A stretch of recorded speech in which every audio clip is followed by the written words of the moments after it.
Hey guys, welcome back. It's Moody Monday, and I am talking about Act 33, Infinity 7, Transformation Super Sailor Moon of Sailor Moon Crystal, the English dub.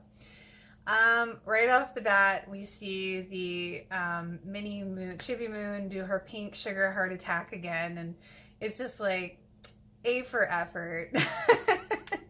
um, I feel like at least a small part of Jupiter at some point or another kind of wanted to blast Chibi Moon at some point because it's just so funny. Like, it's shocking, but it's funny seeing that again.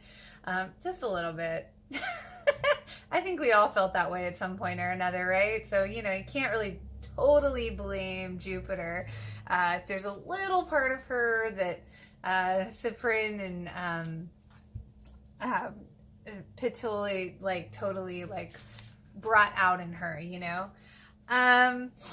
Then of course, I love seeing the chalice appear when they all come together. It's like a really royal family moment. So I like that they kind of recap that again.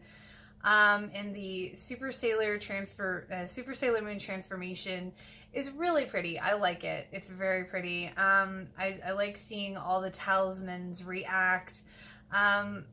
I have to say Neptune did sound a little better in this episode, I thought. But that whole moment when everything's reacting and the chalice is appearing, and the heart brooches are the brooches are turning to hearts, that's kind of an emotional moment. When Chibiusa is in awe of Super Sailor Moon and she's having the flashbacks of her parents telling her about Sailor Moon, I thought that was really beautiful. I thought it was a really pretty moment.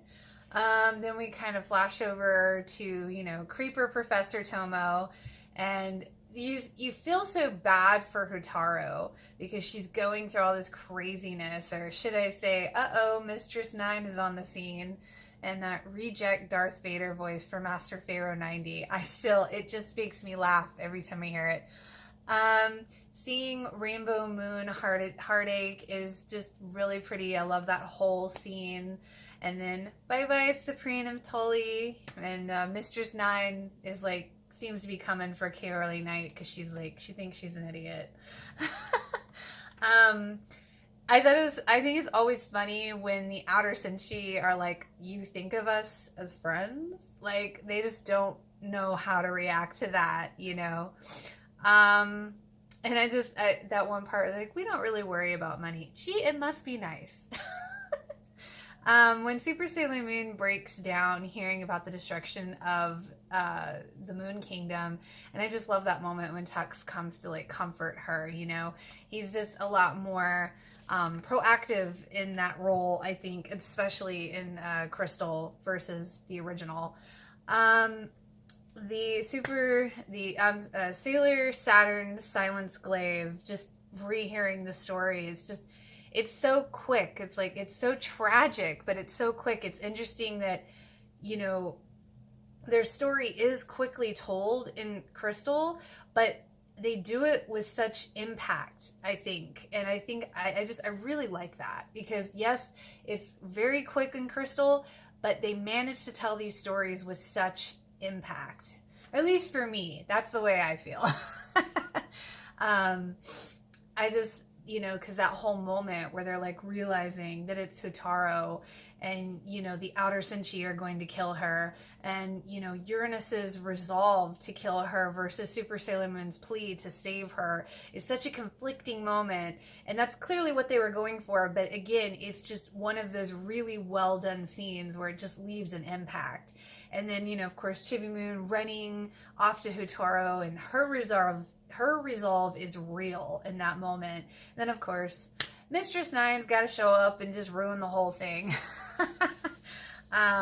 Capturing Chibi Moon and her brooch and her life essence. They will find that out later. I'm jumping ahead. No. The look and the anguish, I think, on Super Sailor Moon in that moment is just really, you feel that. It's another well done scene. And even Diana, you kind of feel her heart dropping. So, and as far as Mistress 9's voice, I'm going to reserve judgment till the next episode because I really don't feel like I got a whole lot of it. at first when she was kind of talking about Kaori Knight, like, oh, you idiot, like, I felt that was good. And then, like, when she turns to Mistress Nine and she's like, I'm here, I'm like, so I'm going to reserve judgment on that until the next episode. And I hope you enjoyed. If you did, feel free to like and subscribe. Until next time, Moonies.